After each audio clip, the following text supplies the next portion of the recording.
الحمد لله وكفى وسلام على عباده الذين اصطفى أما بعد أعوذ بالله من الشيطان الرجيم بسم الله الرحمن الرحيم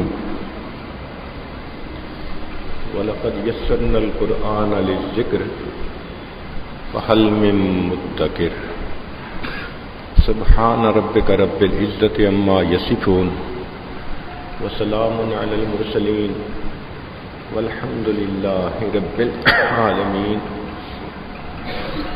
اللهم صل على سيدنا محمد وعلى آل سيدنا محمد وبارك وسلم.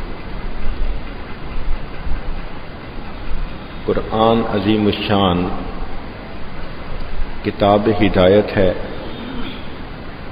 اللہ رب العزت نے اسے بھیجا لتخرج الناس من الظلمات الى النور. اے میرے حبیب صلی اللہ علیہ وسلم، آپ انسانوں کو اندھیروں سے نکال کر روشنی کی طرف لے جائیں. تو قرآن مجید فرقان حمید انسانوں کو اندھیروں سے نکال کر روشنی کی طرف لے جانے والی کتاب، گمراہی میں پڑے ہوئوں کو سیدھا راستہ دکھانے والی کتاب، کار مذلت میں پڑے ہوئوں کو اوج ثریا پہ پہنچانے والی کتاب، اللہ سے بچھڑے ہوئوں کو اپنے اللہ سے ملانے والی کتاب ہے. یہ کتاب ہدایت ہے. اس کی ایک خوبصورت بات یہ ہے کہ اللہ رب العزت نے اس کا سمجھنا آسان بنا دیا ہے. کچھ کتابیں سمجھنی مشکل ہوتی ہیں، مگر اللہ تعالیٰ کا فرمان وَلَقَدْ يَسَّرْنَا الْقُرْآنَ لِلذِّكْرِ فَهَلْ مِن مُّدَّكِرٍ، تحقیق ہم نے قرآن کو سمجھنے کے لیے آسان کر دیا ہے. کوئی تم میں سے سمجھنے والا؟ جو بندہ بھی قرآن پاک پڑھے گا، جیسا بیک گراؤنڈ ہوگا اس کو کئی مثالیں نظر آئیں گی. اگر کوئی ڈاکٹر گفتگو کرے تو اس کی گفتگو سے اندازہ ہوتا ہے کہ یہ میڈیکل سے تعلق رکھنے والا بندہ ہے. انجینئر گفتگو کرے، اس کی باتوں سے اندازہ ہوتا ہے کہ انجینئرنگ بیک گراؤنڈ ہے. تو قرآن مجید کتاب ہدایت ہے. یہ سائنس کی کتاب نہیں ہے، لیکن کہیں کہیں سائنسی اشارے ضرور ملتے ہیں. بعض لوگوں کو یہ غلطی ہوئی کہ وہ قرآن مجید کی ہر آیت سے سائنس ثابت کرتے پھرتے ہیں. یہ غلط ہے، ایسا نہیں ہونا چاہیے. ہاں، سائنسی اشارات کہیں کہیں ملتے ہیں جو قرآن مجید کی صداقت کی دلیل ہے. دو تین چھوٹی چھوٹی مثالیں جن کو ایک بچہ بھی سمجھ سکتا ہے. اللہ تعالیٰ قرآن مجید میں ارشاد فرماتے ہیں وَجَعَلْنَا مِنَ الْمَاءِ كُلَّ شَيْءٍ حَيٍّ، ہم نے پانی سے ہر چیز کو زندگی بخشی. تو جہاں بھی لائف ہوگی وہ پانی کی وجہ سے ہوگی. اس لیے انسان کی ڈی ہائیڈریشن ہو جائے تو وہ بھی مر جاتا ہے. پلانٹ اور درخت کی ڈی ہائیڈریشن ہو جائے تو پلانٹ بھی خشک ہو جاتا ہے. تو پانی زندگی کا جزو لازم ہے، اس کے بغیر زندگی کا تصور نہیں. یہ عجیب بات ہے کہ ہوا زندگی کے لیے اتنی لازمی نہیں ہے. کچھ بیکٹیریا ایسا ہے، اینروبک بیکٹیریا، کہ اس کو ہوا کی ضرورت ہی نہیں، اس کے بغیر بھی وہ زندہ رہتا ہے، ملٹیپلائی ہوتا ہے. مگر پانی کے بغیر کوئی چیز زندہ نہیں رہ سکتی. اب یہ 1400 سال پہلے فرمایا گیا جب سائنس کی بنیاد ہی نہیں تھی. اور کس ہستی نے کہا جو زندگی بھر کسی کے سامنے شاگرد بن کر نہیں بیٹھے، دنیا میں کسی ادارے میں نہیں پڑھا، ایک ایسی بات کہی. آسان نہیں ہے یوں کہہ دینا کہ ہر چیز کو پانی سے زندگی دی گئی. آج موسٹ ماڈرن سائنٹیفک ورڈ ہے اور سائنسدان اس کی تصدیق کرتے ہیں. چنانچہ پچھلے دنوں مریخ پر مشن بھیجنے کی باتیں ہوئی کہ وہاں پر لائف ہے یا نہیں، تو پوری دنیا کے سائنسدان آپس میں مل بیٹھے، کرائیٹیریا کیا ہے، لٹمس ٹیسٹ کیا ہے کہ پتہ چلے کہ وہاں زندگی ہے یا نہیں۔ تو سب نے متفقہ فیصلہ کیا کہ پانی کو ڈھونڈو، اگر وہاں پانی کا مالیکیول مل گیا تو لائف ہوگی، اگر پانی کا مالیکیول نہ ملا لائف نہیں ہوگی۔ اتنی سائنسی ریسرچ کے بعد اس نتیجے پر پہنچے جو بات قرآن نے 1400 سال پہلے بتا دی، وَجَعَلْنَا مِنَ الْمَاءِ كُلَّ شَيْءٍ حَيٍّ، ہم نے ہر چیز کو پانی سے زندگی بخشی ہے۔ ایک فرانسیسی سیلر تھا، اس نے زندگی کے 45 سال سمندر کے اندر سفر کرنے میں گزار دیے، مرچنٹ نیوی میں کام کرتا تھا، ریٹائر ہو گیا۔ اس نے کلمہ پڑھا تو کسی نے اس سے پوچھا کہ بھئی آپ نے کلمہ کیسے پڑھ لیا؟ کہنے لگا میں ریٹائرڈ آدمی تھا، وقت گزارنا مشکل تھا، میرا ایک دوست تھا جو عرب تھا اور کبھی کبھی اس سے میری چیٹنگ ہوتی رہتی تھی، میں نے اسے بتایا کہ میں ریٹائرمنٹ کی لائف گزار رہا ہوں، بڑا بور ہوتا ہوں، وقت کاٹنا مشکل ہوتا ہے۔ اس نے مجھے قرآن پاک کی انگریزی ٹرانسلیشن کاپی بھیجی، میں نے پڑھنی شروع کر دی۔ کہنے لگے ایک جگہ پہنچ کر اس میں سمندر کا تذکرہ تھا۔ اب سمندر کا تذکرہ چونکہ میری لائف کا ایکسپیرینس ہے، میں نے زندگی کے 45 سال ان جگہوں کو، ان کیفیات کو دیکھا ہے، تو میں نے جب غور کیا تو ایک ایسی بات کی گئی تھی کہ سمندر میں جس نے سفر کبھی نہ کیا ہو وہ یہ بات کر ہی نہیں سکتا۔ بات کیا تھی کہ اللہ رب العزت ایک جگہ کفار کے دل کے اندر جو ظلمت ہے، اندھیرا ہے، اس کے بارے میں فرماتے ہیں فی بحر لجی یغشاہ موج من فوقہ موج من فوقہ سحاب۔ سمندر میں ایک وقت ہوتا ہے کہ جب بالکل خاموش ہوتا ہے، سائلنٹ ہوتا ہے، اور ایک وقت ہوتا ہے کہ لہروں پہ لہریں، طوفان ہوتا ہے، اس کو ہائی ٹائیڈ ٹائم کہتے ہیں۔ تو اس نے کہا کہ میں نے ایکسپیرینس کیا کہ جب ہائی ٹائیڈ کا وقت ہوتا ہے، لہروں پہ لہریں، اس وقت اگر آسمان پہ بادل آ جائیں تو سمندر کے اندر ویزیبلٹی زیرو ہو جاتی ہے۔ 2 میٹر سمندر کے سطح سے نیچے جائیں تو اپنا ہاتھ بھی نظر نہیں آتا، اتنا کامل اندھیرا ہوتا ہے۔ مگر میں نے تو 45 سال سمندر میں گزارے، تب مجھے تجربہ ہوا جب میں نے قرآن پاک کے اندر ایگزیکٹ اس کو مینشن کیا ہوا پڑھا تو میں نے سوچا مسلمانوں کے پیغمبر اسلام نے سفر کیا ہوگا اور ان کو تجربہ ہوا۔ جب میں نے تحقیق کی تو پتہ چلا کہ مسلمانوں کے پیغمبر اسلام نے پوری زندگی سمندر کا سفر نہیں کیا۔ تو میری عقل نے کہا کہ جس بندے نے زندگی میں سمندر کا سفر ہی نہیں کیا وہ سمندر کے بارے میں ایسی بات بتائے جو ایگزیکٹ ہو، یہ کیسے ممکن ہے؟ تو معلوم ہوا یہ ان کا کلام نہیں، جس پروردگار نے اس کائنات کو بنایا یہ اس پروردگار کا کلام ہے۔ ہم طالب علم تھے، کتاب میں پڑھا کہ اللہ رب العزت نے قارون کو اور اس کے گھر کو زمین میں دھسا دیا، فخسفنا بہ وبدارہ الارض، اللہ نے قارون کو اور اس کے گھر کو زمین میں دھسا دیا، اور کتابوں میں لکھا ہے کہ وہ قیامت تک دھستا جائے گا۔ اب ایک طالب علم ہونے کے ناطے ذہن میں خیال آیا کہ بھئی اگر وہ دھستا رہے، سپیڈ کتنی ہی تھوڑی ہو، تو زمین کا ڈایا میٹر تو محدود ہے، تو کبھی نہ کبھی دوسری طرف سے نکل آئے گا۔ اب چونکہ عقل چھوٹی تھی، تعلیم بھی نہیں تھی اتنی، اسکول کی ابتدا تھی، مگر خیال آتا تھا کہ کبھی تو دوسری طرف سے باہر نکلے گا، مگر کتابوں میں لکھا تھا کہ نکل نہیں سکتا۔ پھر ہم 6 7ویں میں پہنچے تو ہمارے استاد نے ہمیں نیوٹن لاز آف موشن پڑھائے، تو ہم بیٹھ کے کیلکولیشنیں کرنے لگے، اتنی تھوڑی سپیڈ سے اگر وہ جا رہا ہو اور لا آف موشن یہ ہے اور زمین کا ڈایامیٹر اتنا ہے تو اتنے سالوں بعد تو نکل آنا چاہیے دوسری طرف سے، کیوں نہیں نکلے گا؟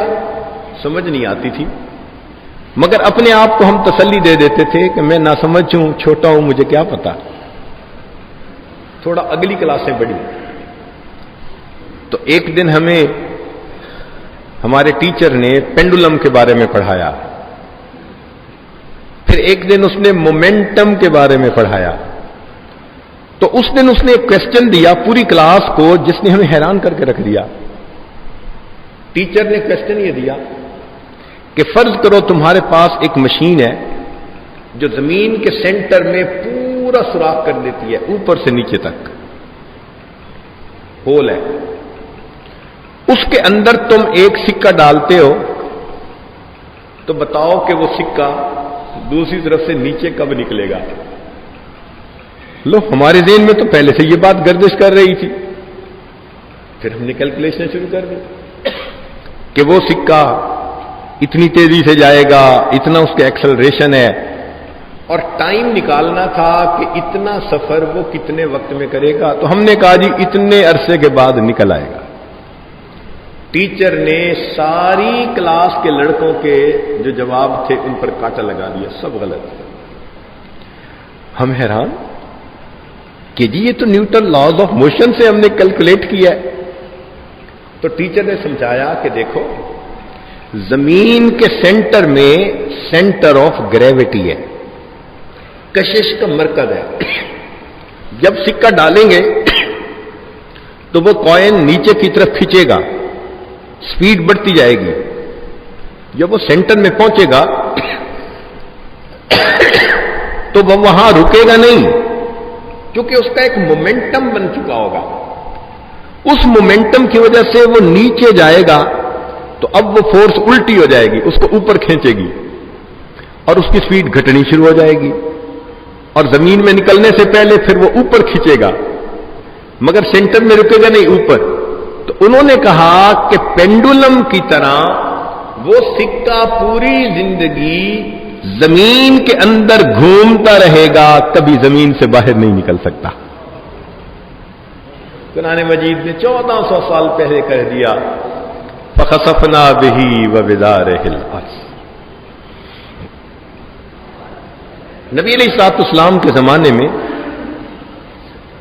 لوہے کا استعمال بہت کم تھا، اس وقت ابھی سائنس کی بنیاد نہیں پڑی تھی، لوگ میکینیکل انجینئرنگ کو نہیں جانتے تھے، الیکٹریکل انجینئرنگ کو نہیں جانتے تھے، پہیہ دریافت نہیں ہوا تھا، ڈائنمو نہیں بنا تھا، تو پتہ بھی نہیں تھا۔ اس وقت جب لوہے کا استعمال زندگی میں اتنا تھوڑا ہے،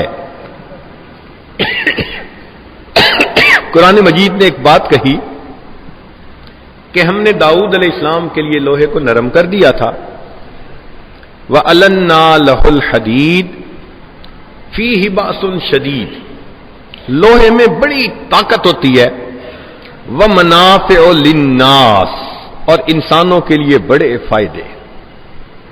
اب یہ بات 1400 سال پہلے کہی جب لوہے کے زندگی میں استعمال بہت کم تھا۔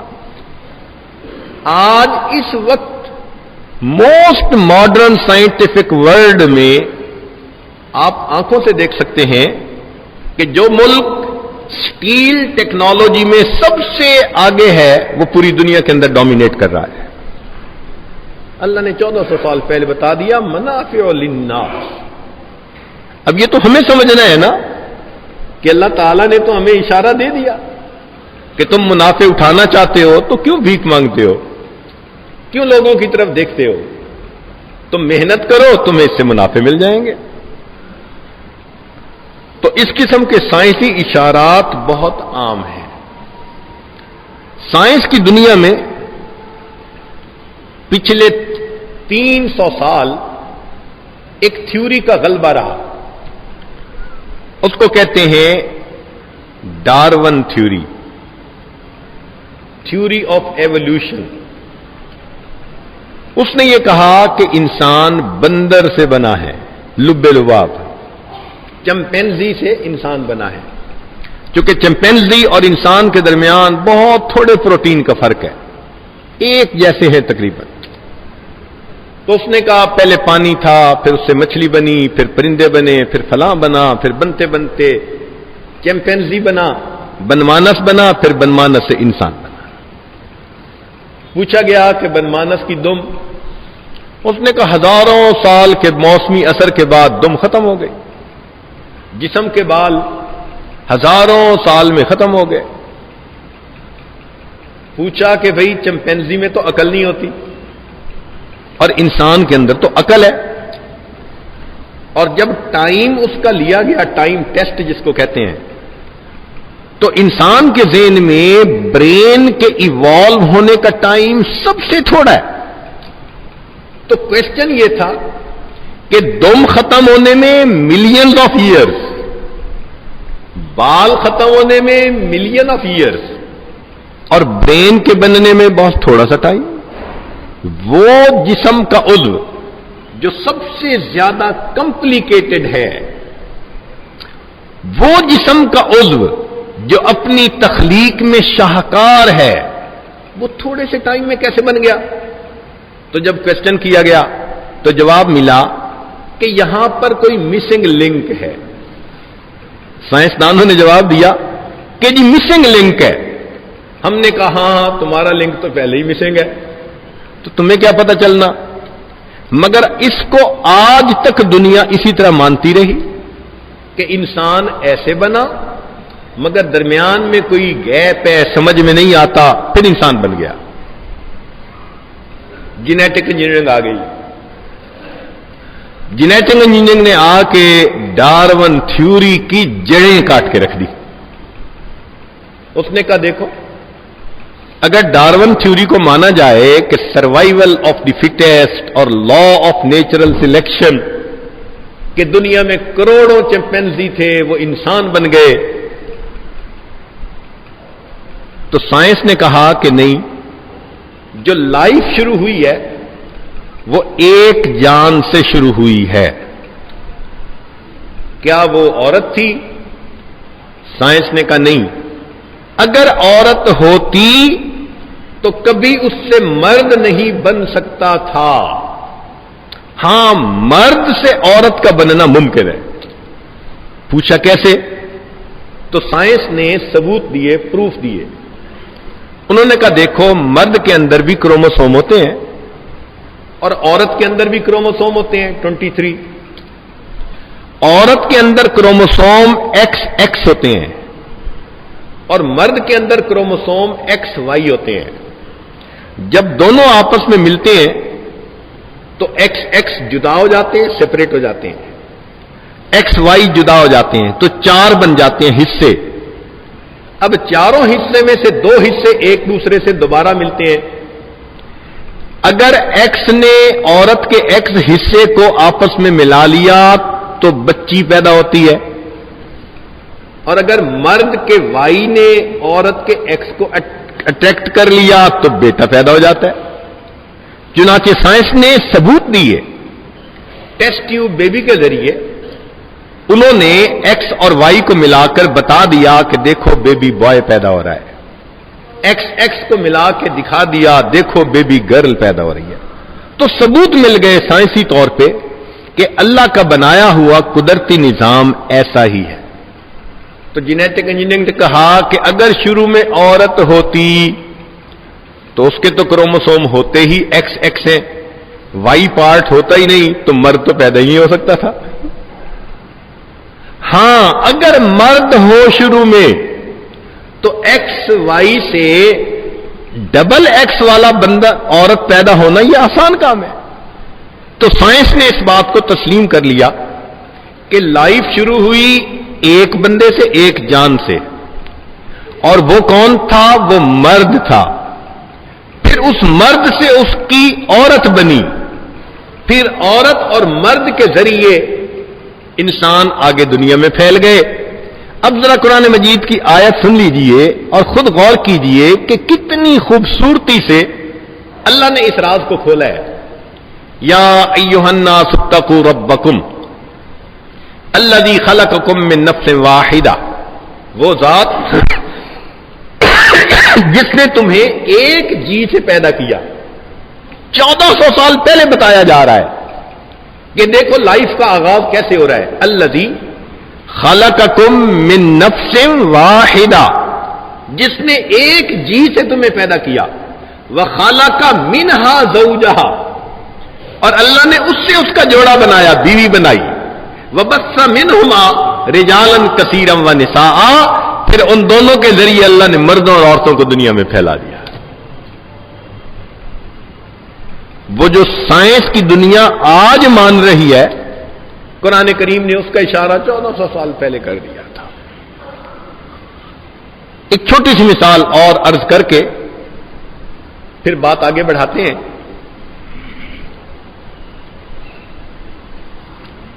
جب ہم یونیورسٹی میں پڑھا کرتے تھے تو دہریے قسم کے لڑکے سوال کرتے تھے، یہ کیا بات ہوئی؟ مسلمان نیک عمل کرے تو دنیا میں بھی اجر ملتا ہے، آخرت میں بھی ملے گا، اور کافر اگر نیک عمل کرے تو دنیا میں تو اجر مل جائے گا اس کو، کہ اللہ تعالیٰ رحمان ہے، محنت کو ضائع نہیں ہونے دیتے، آخرت میں اس کو اجر کوئی نہیں ملے گا۔ تو وہ اس پہ سوال کرتے تھے کہ ایسا کیوں ہے؟ کیونکہ ہم چھوٹے تھے، جواب تو آتا نہیں تھا، تو ہم نے اپنی طرف سے ایک دلیل گھڑی جواب دینے کے لیے۔ میں نے لڑکے کو کہا کہ اچھا آپ ایسا کرو کہ 5 ڈجٹ لکھو 00، اس نے 00000 لکھ دیا۔ میں نے کہا اب اس کے شروع میں 1 لگا کے 4 0 لگا دو، اس نے ایسا کر دیا۔ میں نے کہا اس کی ویلیو کتنی؟ کہتے 0، اور اس کی ویلیو کتنی؟ 100,000۔ میں نے کہا کیا مسئلہ؟ یہ بھی 5 ڈجٹ، یہ بھی 5 ڈجٹ، جتنا ٹائم اس میں لگا اتنا ٹائم اس میں لگا۔ آپ کہتے ہو اس کی ویلیو 0 اور اس کی ویلیو 100,000 ہے، 1 لاکھ ہے، کیوں نا انصافی ہے؟ کہنے لگا اصل وجہ یہ ہے کہ پہلے کے اندر ساری زیروز تھیں تو ویلیو 0 آئی، اور دوسری میں شروع میں 1 ڈال دیا تھا تو ہر 0 نے 1 کی ویلیو کو بڑھا دیا۔ ہم نے کہا یہی فرق ہے کہ کافر اس 1، اس اکیلے اللہ کی توحید کا اقرار کرنا بھول جاتا ہے اور 0 لگا دیتا ہے تو اس کی ساری ڈیجٹ ہی 0 ہو گئی، اور مومن اللہ پر ایمان لے آتا ہے، اللہ کی توحید پر، اس کا ایمان اس کی ویلیو ہے۔ لیکن اس بات کو تقویت پھر ذرا بعد میں ملی، وہ اس طرح کہ ہم نے ویٹ کا فارمولا پڑھا۔ ویٹ کا فارمولا ہے W = M × G، کہ وزن کسی چیز کا بھی نکالنا ہو تو اس کی ماس کو گریویٹیشنل فورس کے ساتھ ملٹیپلائی کر دو۔ فرض کرو کہ میرا وزن زمین کے اوپر 100 کلو ہے، اگر مجھے آپ چاند پر لے جائیں تو وہاں پر میرا وزن رہ جائے گا مشکل سے 40 kg۔ سیم آدمی، وجہ کیا کہ وہاں گریویٹیشنل فورس تھوڑی ہے۔ اگر مجھے مریخ پر لے جائے تو میرا وزن وہاں آئے گا 400 kg فرض کرو، کیوں؟ اس کی گریویٹیشنل فورس بہت زیادہ ہے زمین سے۔ اگر مجھے آپ خلا میں لے جائیں، اسپیس میں لے جائیں، تو میرا وزن ہوگا 0 kg۔ تو سیم بندہ دنیا میں 100 kg، چاند پر 40 kg، مریخ پر 500 kg، اور خلا کے اندر 0 kg۔ تو پوچھو کہ بھائی اس کا وزن کدھر غائب ہو گیا؟ وہ کہیں گے جی کہ اسپیس کے اندر گریویٹیشنل فورس زیرو ہوتی ہے، جب زیرو سے کسی چیز کو ملٹیپلائی کرتے ہیں تو اس کا جواب زیرو ہوتا ہے۔ جب ہم نے سائنس کا یہ مسئلہ پڑھا تو ہمیں اپنا ایک مسئلہ کلیئر ہو گیا۔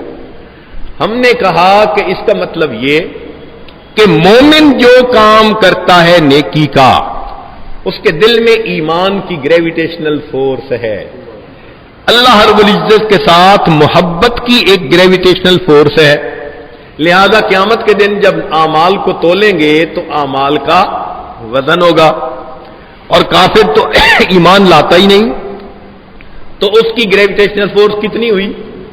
لہذا اس کے دنیا میں زمین اور آسمان کے خلا کو بھرنے کے برابر بھی اعمال ہوں گے، تو جب زیرو سے ملٹیپلائی کریں گے تو کیا بنے گا؟ اب یہ تو قدرت کا بنایا ہوا قانون ہے، یہ تو سیدھی بات سمجھنے والی ہے۔ قرآن مجید نے 1400 سال پہلے کہہ دیا کہ یہ نہیں کہ ہم کافروں کے عمل تولیں گے نہیں، فرمایا قیامت کے دن کافروں کے عمل دیکھیں گے، لیکن فلا نقیم لہم یوم القیامت وزنا، وزن ہی نہیں ہوگا، بے وزن ہو جائیں گے۔ تو عام آدمی جب قرآن مجید پڑھتا ہے اور اس میں یہ چیزیں دیکھتا ہے تو حیران ہوتا ہے، دل گواہی دیتا ہے کہ واقعی یہ اللہ رب العزت کا کلام ہے۔ شاہ ولی اللہ مدد دہلوی رحمۃ اللہ علیہ نے لکھا ہے کہ قرآن مجید کو سمجھنے کے دو لیول ہیں، ایک عوام الناس کا لیول، میرے اور آپ کے لیے سمجھنے کا لیول، یہ اتنا ہے کہ ہمارے سامنے کوئی قرآن پڑھ رہا ہو تو ہمیں پتہ چلے فلاں قوم کا تذکرہ ہو رہا ہے، جنت کا تذکرہ، جہنم کا تذکرہ، فلاں کام کرنے کا، فلاں سے منع کیا گیا۔ یہ فرسٹ لیول آف انڈرسٹینڈنگ یہ عام بندے کے لیے ہے، اور اس کو اللہ نے بہت آسان کر دیا۔ ایک ہے ہائر لیول آف انڈرسٹینڈنگ، وہ علماء کا ہے کہ وہ ایک آیت کو پڑھیں اور اس میں سے مسائل کو ایکسٹریکٹ کریں، انڈیوس کریں، اس کے لیے پھر 12-15 سال لگانے پڑتے ہیں، علوم پڑھنے پڑتے ہیں، پھر جا کے انسان کو وہ لیول نصیب ہوتا ہے کہ ایک آیت سے وضو کے 150 مسائل علماء نے انڈیوس کر لیے۔ مگر اس لیول تک تو جانے کی ضرورت ہی نہیں ہر بندے کو، ہمیں تو فرسٹ لیول آف انڈرسٹینڈنگ چاہیے، اور وہ بڑا آسان ہے۔ ذرا سنیے، آج کل قرآن پاک سی ڈی پر آ چکا تو اس کے الفاظ گنے جا چکے ہیں۔ قرآن مجید کے کل الفاظ 84,600 سم تھنگ ہیں، لیکن اس میں زیادہ الفاظ وہ ہیں جو بار بار ریپیٹ ہوئے ہیں۔ یا ایھا الذین آمنوا 88 ٹائمز آیا، اقیم الصلاۃ مور دین 700 ٹائم آیا، تو بہت سارے الفاظ ریپیٹ ہوئے۔ اگر ریپیٹیشن کو ہم ایک لفظ سمجھیں تو پورے قرآن مجید میں جو مختلف الفاظ استعمال ہوئے ہیں ان کی تعداد کل 2000 بنتی ہے۔ 2000 الفاظ کے استعمال سے قرآن مجید اللہ نے بنا دیا۔ 2000 میں سے جن لوگوں کو اردو زبان بولنا یا سمجھنا آتا ہے تو قرآن مجید کے 500 الفاظ اردو زبان میں استعمال ہوتے ہیں۔ انسان، حیوان، عرش، کرسی، قلم، کتاب، روح، بدن، موت، حیات، قبر، قیامت، جنت، جہنم، صوم، صلاۃ، حج، زکات، زہد، تقوی، توکل، تسلیم، رضا، سب اردو میں استعمال ہوتے ہیں اور قرآن پاک کے الفاظ ہیں۔ تو 500 الفاظ تو یہ نکال دیں تو باقی کتنے رہ گئے؟ 1500۔ کیا قیامت کے دن ہم اللہ تعالیٰ کو یہ ایکسکیوز کر سکیں گے کہ یا اللہ ہمارے پاس 1500 الفاظ کے معنی سمجھنے کا وقت نہیں تھا؟ جن لوگوں نے یونیورسٹیوں میں ایم ایس سی کی، بایو پڑھی، کیمیکل انجینئرنگ پڑھی اور میڈیکل سائنسز پڑھی، انجینئرنگ آئی ٹی پڑھی، اللہ پوچھیں گے کہ تجھے جو میں نے ٹریلین آف برین سیل دیے تھے، اتنی مشکل چیزوں کو تو سمجھتا تھا تو کیا 1500 لفظ نہیں سمجھتا تھا؟ تو دن میں 5 لفظوں کا ترجمہ سمجھتا تو پھر 1 سال کے اندر قرآن آرام سے سمجھ لیتا. 1 سال کے اندر آرام سے قرآن سمجھ. فرق یہ ہے کہ خود سمجھنا شروع نہ کریں. خود سمجھیں گے تو الٹا سمجھ بیٹھیں گے، کیونکہ بغیر استاد کے انسان جو بھی سمجھتا ہے تو وہاں غلطی کر جاتا ہے. اس لیے میڈیکل سائنسز میں جب کالج میں پڑھ لیتے ہیں تو ان کو پریکٹس نہیں کرنے دیتے. کہتے ہیں کہ بھائی ہاؤس جاب کرو، ماہر ڈاکٹروں کی زیر نگرانی تم ٹریننگ لو تاکہ تمہیں غلطی نہ کر سکو، ورنہ تو بندے مارو گے. تو جس طرح میڈیکل سائنسز میں ہاؤس جاب ضروری، قرآن مجید کو بھی کسی عالم کی زیر نگرانی سمجھنا ضروری. تو جو قریب کی مسجد ہو، کوئی اچھے عالم ہو، آپ ان سے رابطہ کریں اور ان کو کہیں کہ حضرت مجھے قرآن مجید کا لفظی ترجمہ سمجھا دیں. ہم نے تو دیکھا ہے 1 سال کی کیا بات، کالج یونیورسٹیوں کے بچے 40 دنوں میں پورے قرآن پاک کا ترجمہ پڑھ لیتے. یہ قرآن سمجھنے کے لیے اللہ نے اتنا آسان بنایا. ارشاد فرمایا وَلَقَدْ يَسَّرْنَا الْقُرْآنَ لِلذِّكْرِ فَهَلْ مِن مُدَّكِرٍ. ہم نے قرآن کو سمجھنے کے لیے آسان کر دیا، ہے کوئی سمجھنے والا؟ آج کی اس مجلس میں ہم دلوں میں یہ عہد کریں، ہم اللہ رب العزت کے قرآن کو سمجھنے کے لیے اپنے وقت کو فارغ کریں گے، علماء سے ہم رابطہ کریں گے، اور 1 گھنٹہ نہیں، آدھا گھنٹہ صحیح اگر ڈیلی ہم دینا شروع کر دیں گے تو ایک وقت آئے گا ہم قرآن پڑھ رہے ہوں گے، ہمیں معانی کا پتہ چلے گا ہمارا پروردگار ہمیں کیا فرماتے ہیں، کیا مزہ آئے گا قرآن مجید پڑھنے کا. اللہ تعالی ہمیں یہ نعمت آسانی سے عطا فرمائے. وآخر دعوانا ان الحمد للہ رب العالمین. سبحان ربی العلی الوہاب. اللہم صلی علی سیدنا محمد وعلی آل سیدنا محمد وبارک وسلم. اے کریم آقا، ہماری گناہوں کو معاف فرما، خطاؤں سے درگزر فرما، عیبوں کی پردہ پوشی فرما، ہماری نگاہوں کو پاک فرما، دلوں کو صاف فرما، سینوں کو اپنی محبت سے لبریز فرما، اپنے عشق کی آتش ہمارے سینوں میں پیدا فرما، ہمارے انگ انگ سے اپنے ذکر کو جاری فرما، روئیں روئیں سے اپنے ذکر کو جاری فرما، ہڈی ہڈی بوٹی بوٹی میں اپنی محبت پیدا فرما، بیماروں کو شفا عطا فرما، جو مقروض ہیں قرضے کی ادائیگی کی سبیل پیدا فرما، جو رزق حلال کے متلاشی اللہ ان کو رزق حلال عطا فرما. اے اللہ ہمارے گھروں کو نبی اسلام کی سنتوں کا گلشن بنا، ہمارے ظاہر کو اپنے حبیب صلی اللہ علیہ وسلم کی سنتوں سے سجا، اور ہمارے من کو اپنی معرفت سے منور فرما.